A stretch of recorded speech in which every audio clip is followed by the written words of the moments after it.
They're buggy, they're nerdy, they're talking six legs, buzzing on the airwaves with their field note pegs. From beetles to bees, they just can't get enough. Geeking out on bugs, yeah, the nerdy stuff. Not for fame, not for clout, just because they care. It's the Bugcast, boys and girls, science in the air. Hey everybody, happy Friday and welcome to the BCE podcast where there's no ifs, ands, or bugs about it. I'm your host, Adam Holt. We've got your amazing co-host right here in the house, Shell Hartzer. Hey folks. And we have an awesome guest today, Anna Iversen with CSI. So thank you so much, CSI, for sponsoring this episode. And Anna, say hello. Guys, thanks for having me. This is pretty fun to hang out with the two of you this afternoon. Oh my gosh, we're honored to have you. I know. Hashtag hindsight. Right? Shell wants all these special sound effects once you come in. So where are the special sound effects? I'm not that good. But Anna, without further ado, please give us your everything, everywhere, all at once nutshell version of you, where you came from, where you've been, all of the above. My God, what an ask, right? Okay, so let's see. I am from San Francisco, California. I was born and raised there, and I love it, and I miss it because I live in Chicago, outside Chicago, in Elgin right now. I got my undergrad at University of Oregon because I wanted to go somewhere else, but not too far, and ended up majoring in biology with a focus in marine biology. So entomology was never on my radar. In fact, I remember looking at colleges and being on my bed and looking at different pamphlets because back then we did not have the internet in the way that we do now. And there were different programs, and I remember literally looking at different entomology booklets and being like, no, I don't think so. Whatever, move on. I really was into microbiology and marine biology and stuff like that. So I had an internship at the California Academy of Sciences in San Francisco where I worked with coral and barnacles. And I was like, this is it. This is what I'm going to do. I love it. And then my boyfriend at the time proposed, and he was in the military. And so he moved us to Kansas, where he was stationed at Fort Riley in the Army. And Kansas has a lot going for it. It does not have an ocean. So I was San Francisco to Kansas. Culture shock. I wanted to go into my thoughts on my time in Kansas. So yeah. So we moved to Manhattan, Kansas, and he's a captain in the Army, and he was starting to do his thing. And that was 2001. So it was the beginning of, I would say, of a lot of conflict in Iraq. And so he's now my ex-husband, but he ended up being deployed several times to Iraq. And I found myself sort of like, what am I doing? And I had tried initially to sort of find a career there that would use my biology background, and it was really challenging. And then eventually Kansas State grain science department lab, Dr. Carl Reed, needed someone to run some grants for him on grain and mold. And he hired me, and it was a great experience. And I got to hang out in the grain lab and do all these great studies that were, generally similar to what I'd done before, just with different organisms. And that grant lasted for 2 years. And during that time, again, my now ex-husband was out deployed. And so when that ended, Dr. Subi, who is in the grain and entomology world, he was like, I need someone to run my lab. And I was like, oh, okay, I'll run your lab. That's great. That works out great. So I started running his lab, but because I was so bored when my husband was deployed the first time, I was like, I might as well get my master's while I'm here, right? Might as well keep busy. And so I actually ended up getting my master's in grain science, but with a focus in entomology. So I would say I'm kind of a weird entomologist in that I really fell into it. If anything, it's more grain-based, I know, than anything else. It was not something I ever planned to be, and my favorite things are stored product pests because that's where the grain and the insects intertwine. So let's see, then he got out of the Army, and we ended up moving to Southern California, and I worked for a fabulous agricultural pheromone company called ISCA, and did a lot of research on agricultural pests and ways that we could use mating disruption and pheromones to combat them. Then I ended up moving to Cincinnati because my now ex-husband joined the FBI, and he went to Quantico, and I had a baby. And so we went to live with my parents in Ohio. And so ended my time with ISCA, which was, like I said, a great time there. Then my ex-husband got stationed in Springfield, Illinois for FBI.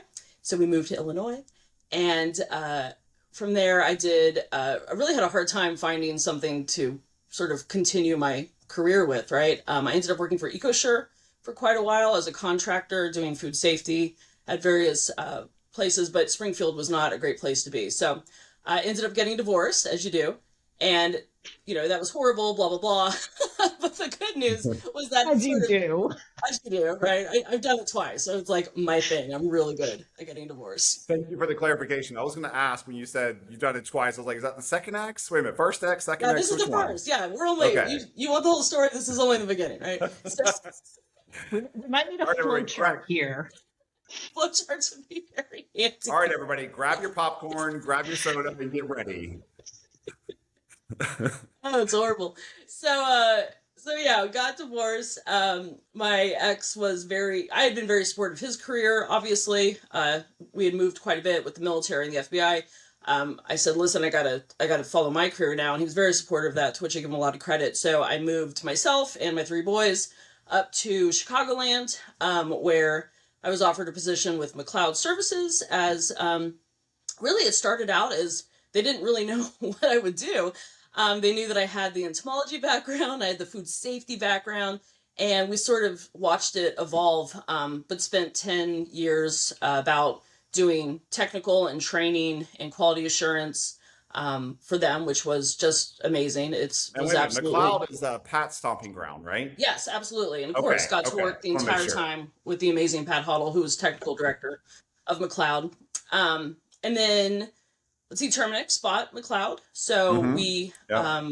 got to work in a global capacity for about 2 years. I got to, and that was really great. I got to work with amazing people. Half the people on this list were part of the team, right? Kim Kelly-Tunis for the BCE bracket list, that we were talking about earlier. Tim Best, Dan Baldwin was our boss.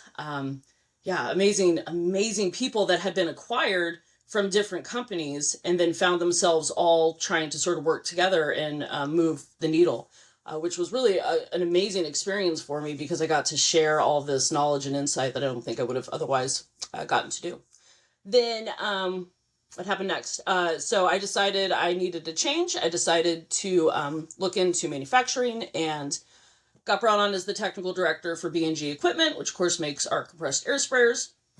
Totally different change, but it was welcome at that point. I'd been, doing service for quite a while at that point.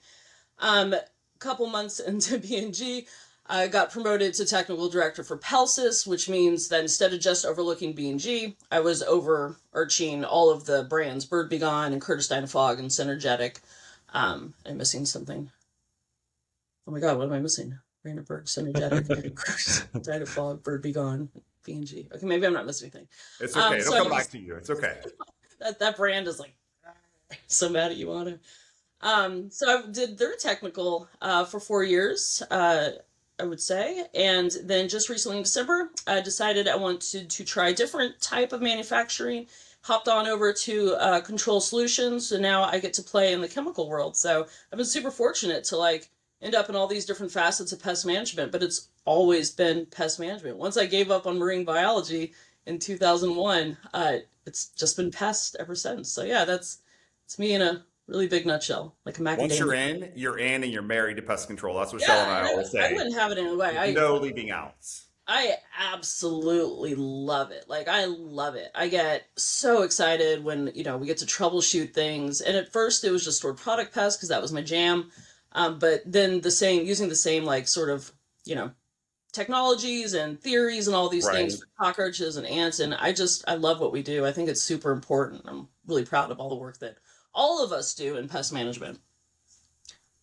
So for everybody listening, just remember that this is a platform for all of those young, nerdy entomologists to come and listen and try to maybe figure out your path or your journey and which direction you want to take it. Because meeting somebody like Anna and past guests that we've had and future guests we have coming along, it's going to help you figure out that journey, hopefully. Fingers crossed. Absolutely. Yeah. And from career or even late career that are looking for their next challenge. I mean, come on, we're not excluding anyone here. This is true. But but they can still be young, nerdy entomologists. So young at heart, right? Young at heart. Yeah. Yeah, I There didn't we go. even consider myself an entomologist because my background was grain. I didn't even consider myself, and I would correct people if they called me an entomologist at McLeod. I would say, no, I'm not an entomologist until I got my BCE. Once I got that BCE certification, then I was like, okay, I'm an entomologist. But before then, like my degree wasn't in entomology, right? Like it was a specialty, but it was grain science. So I take that term Well, pretty seriously. that leads us into our next question then. Tell us about your experience. Why did you decide to get the BCE? How was that process? How long have you had it? All of that fun stuff. Yeah, so I am a person that enjoys a good certification. I'm one of those kids at school that did fairly well on tests, and so I like to do those, and I like to take those little tests and challenge myself and see how I'm doing. And so at McLeod was an incredible proponent of continuous development. Like everybody in that company from top to bottom was like, if it's something that you can do to better yourself, you're inevitably going to better the company. So you have our full support, which I will forever be so thankful for. So we required a lot from our technicians. We'd require Green Pro certification and all the different MPMA certifications. We required Purdue courses. They had to do the sanitation and food plant courses from Purdue, the correspondence courses. And then we had a program as well to encourage our technicians getting their ACEs. And then less, relevant, we had a program for BCEs as well. And Pat Hoddle was our only BCE. We needed to have one certainly on staff for some of our larger pharmaceutical companies that require that in their when they're sending out bids and they need to know how many ACEs and BCEs we had. But I sort of was like, well, I'm not going to get my ACE. I have a degree and I have the time, and it makes sense to get a BCE. So I decided to do that in part because McLeod was so encouraging of that. There was a financial initiative with that. There was a bonus that came with getting to BCE. Yeah, so it's like let's give it a go, right? And then certainly it can only help. Right. I don't know that I saw that at the time. At the time, I was like, I like learning, I like doing these things, and look, money, and I knew it would be great. But in hindsight, like I look back and just getting that, just going through the effort to get that certification, I think says a lot about a person and their maybe their passion, right? Like the fact their commitment to their Their career. drive. Yeah. Exactly, yeah. And Yeah. so I'm always really glad I did, not because it makes me necessarily know anything more than anyone else, because I don't think it does, but I think it speaks to my passion for my job. So I'm always glad for those little letters because people then go, that's someone who really cares about pest management and entomology, because I don't think you get a BCE if you don't, right? Like why would you do that? Like why would you go through that work if you don't Yeah. if you don't love what you do? So Well, and to your point, though, I mean, it's not just the studying to get there, but it's also the CEUs, the continuing education that we need to keep that certification. So it's not just that we're passionate about getting into it; we're continuing that passion and continuing to stay up to date on all of the things that we need to know. So, I mean, exactly. just keeping your BCE is a lot. Yeah, it's no easy feat. 120 Absolutely. credit hours every 3 years.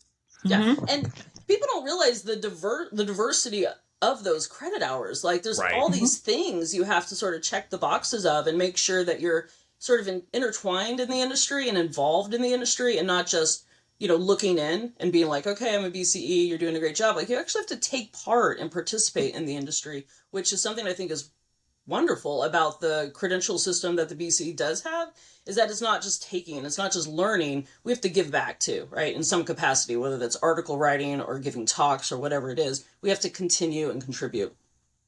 Yeah, which is important, right? Because that's how we all basically help each other and networking and all of the above. So I decided I would take it. That was, I think, 2014 when I decided I would.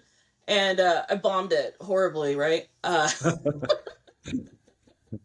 I was like, it's okay. The first time is a practice round. That's what I tell everybody. I'm like, don't even. Like, the familiarity you get with the test is worth it, right? Like, you get to understand what they're going to ask. So I bombed it. I guess I went back. I took a break probably because I had studied really hard for it. Like, it's just, it's intense. And I'd studied really hard. I was sad that I bombed it. And then I sort of took a break. And then I took it again in 2016, and I don't remember why. I'm sure it was Pat Hoddle. I'm sure she was like, "So, when are we doing this again?" Because she was my proctor, right? And she had written letters, and I was like, "I guess we'll do it again." And so in 2016, took it again and passed. And so yeah, we just came on 10 years of BCEing, which is pretty great. Teco Trio is the triple action IGR solution you've been waiting for. It's the combination you trust in Teco Pro, now with the power of Hydroprene. Hydroprene is a volatile active ingredient that moves to penetrate deep into voids, cracks, and crevices. The perfect solution for cockroaches, small flies, and stored product pests, and a great product for food handling establishments and commercial kitchens. Hit them with the power of 1, 2, 3.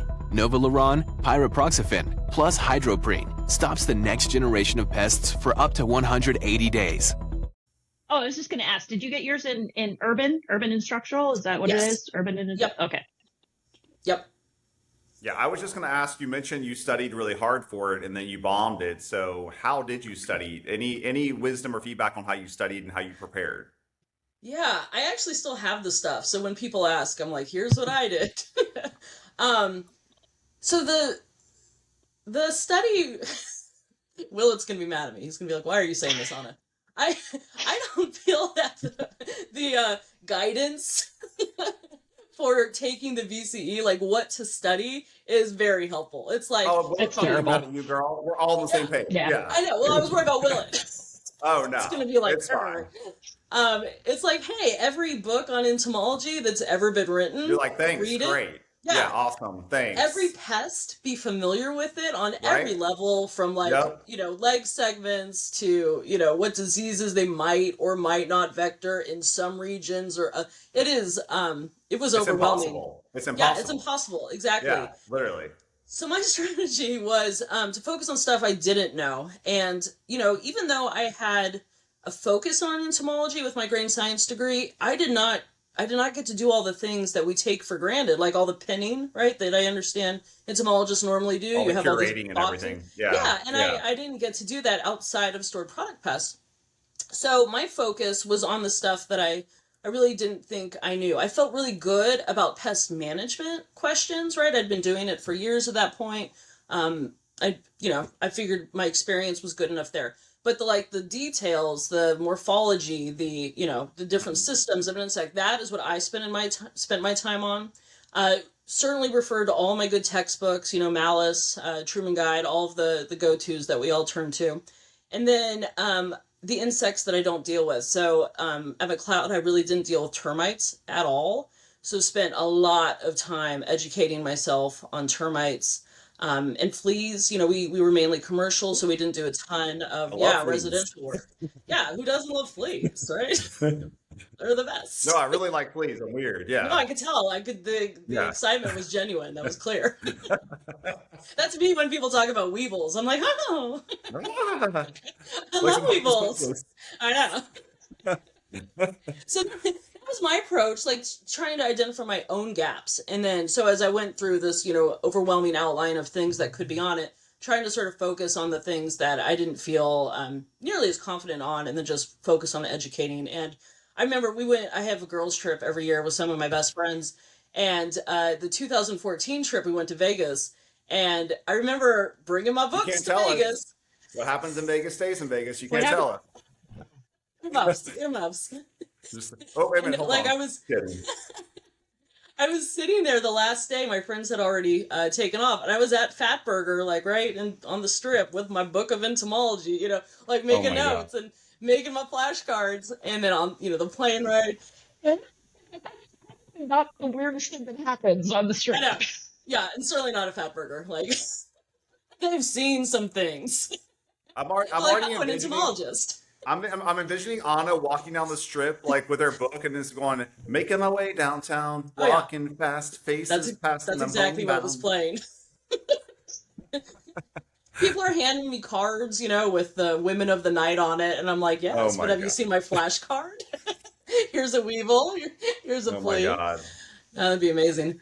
That would be a fun little flash mob thing. We did a day. That'd be actually really cool. Yeah, that needs to happen actually. Right.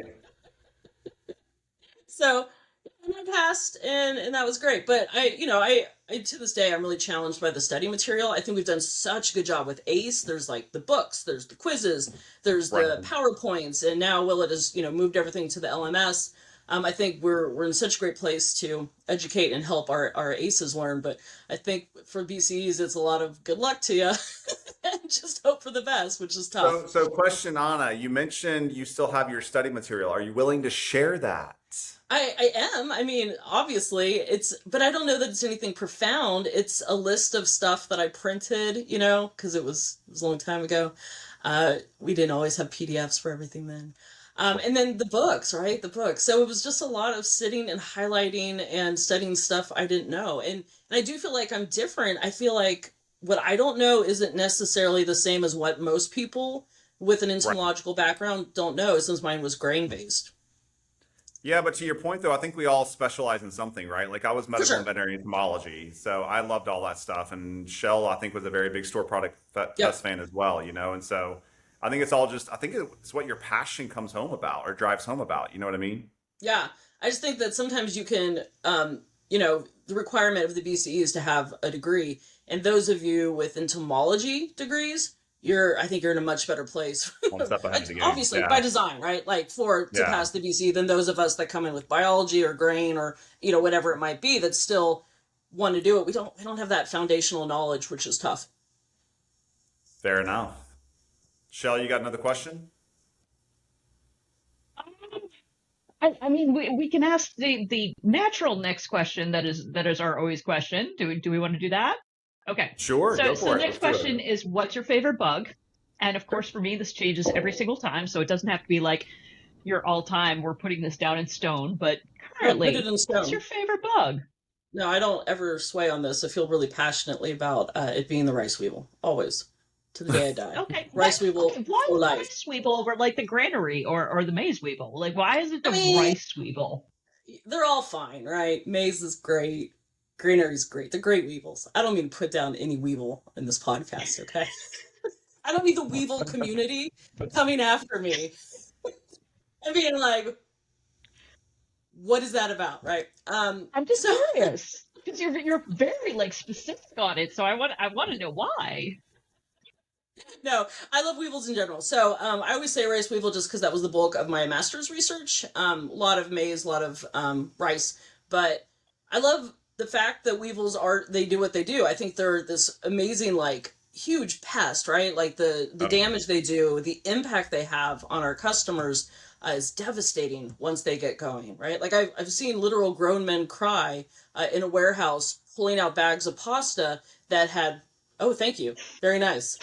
That's beautiful. Pulling out bags of pasta with weevil infestations. Like the impact on his business was massive, right? And these guys are not out in the open. They're not like a fly. They're not like a cockroach where maybe we see them. Once we see them, their damage is really done. So I think that's amazing about them and sort of product pests in general.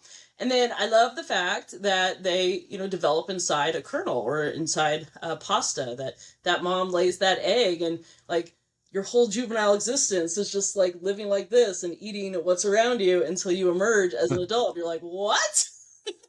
What is this world? I've just been hanging out inside a kernel of corn or rice or whatever it is. I think that's pretty neat. So I love the weevils. So you want to know something very interesting about San Diego is we have the invasive South American palm weevil.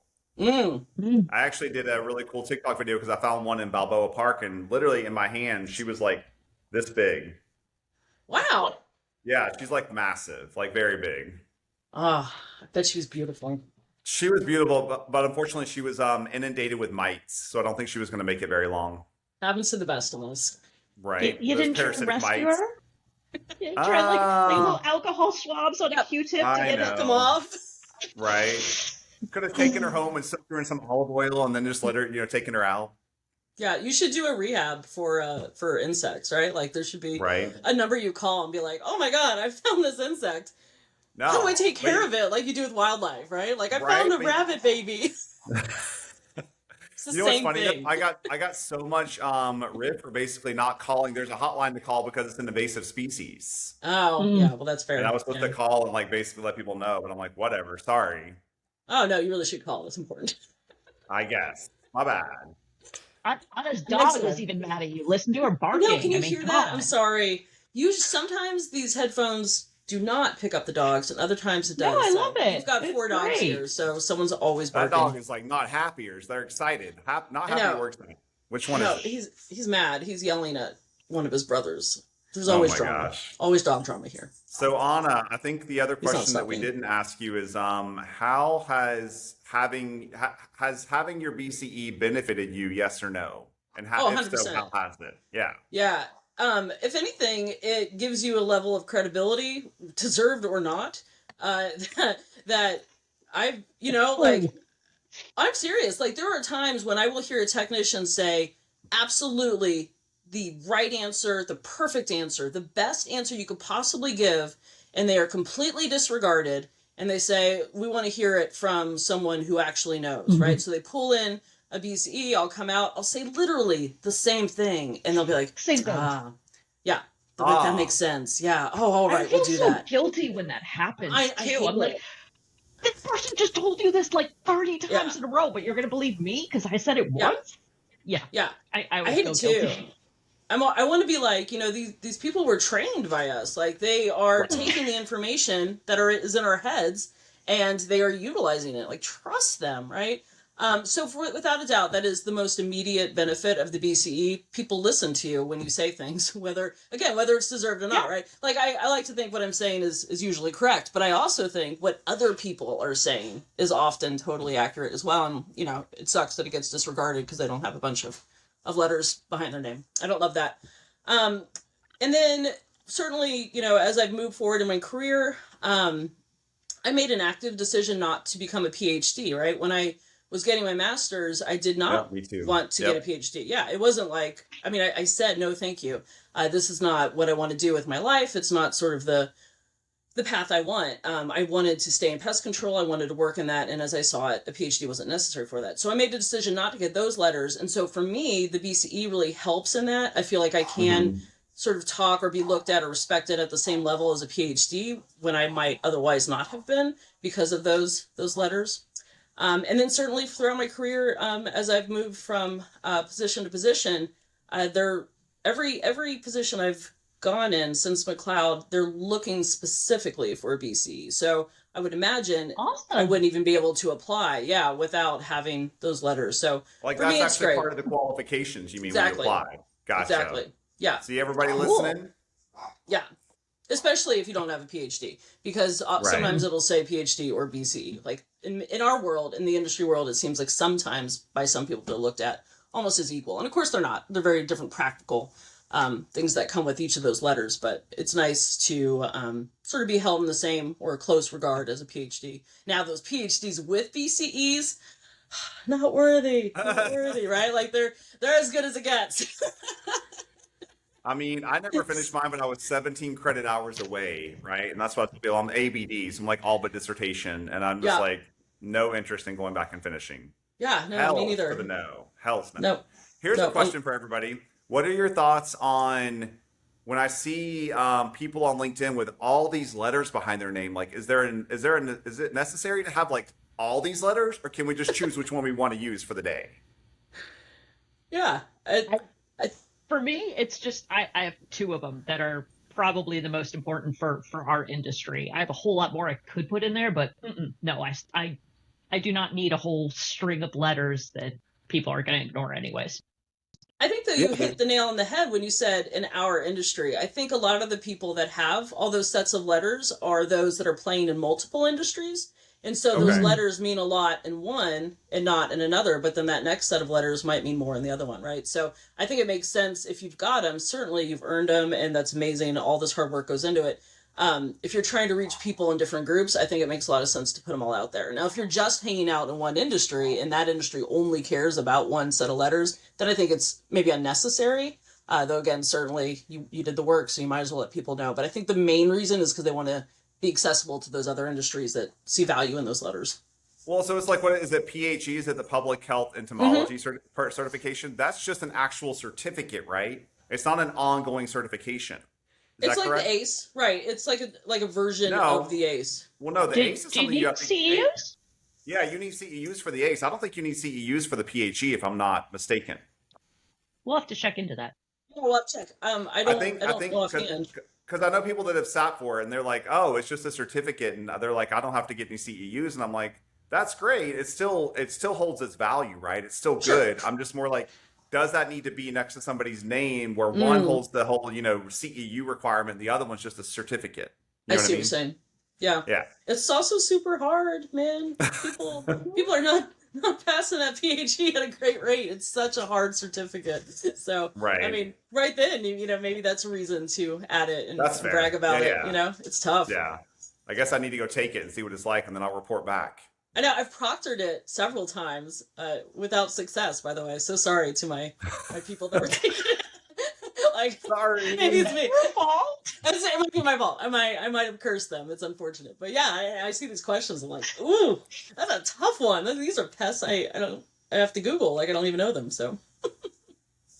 Oh my gosh. So, all right. Well, I can't think of anything else crazy. We've talked about what your favorite bug is. You've told us all about your life and how you got your BCE and how it's benefited you and how to study and all of the above. So, Shell, can you think of anything else? I should mention the most impactful thing. If I hadn't have gotten my BCE, I would not have won the BCE bracket last year. And I think we can all agree that is what this is all about.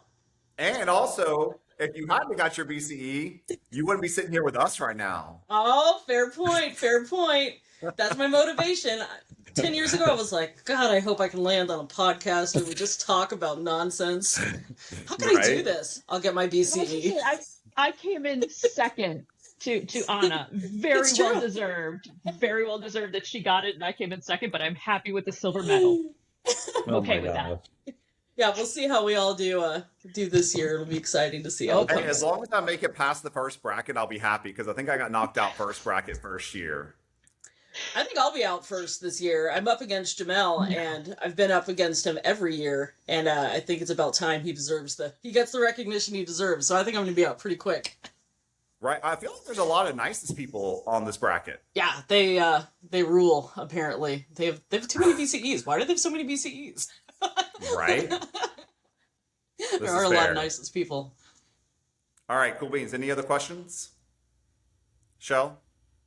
I'm good. All right. Well, thank you again, CSI, for sponsoring this episode. Thank you, Anna, for joining us again on this episode. Thanks for having me. Everybody, thanks for coming around and joining us on this episode of the BCE podcast, where there's no ifs, ands, or bugs about it. And everybody, have a good weekend. Bye. All right. Bye, thanks, guys. They're buggy, they're nerdy, they're talking 6 legs, buzzing on the airwaves with their field note pegs. From beetles to bees, they just can't get enough. Geeking out on bugs, yeah, the nerdy stuff. Not for fame, not for clout, just because they care. It's the Bugcast boys and girls, science in the air.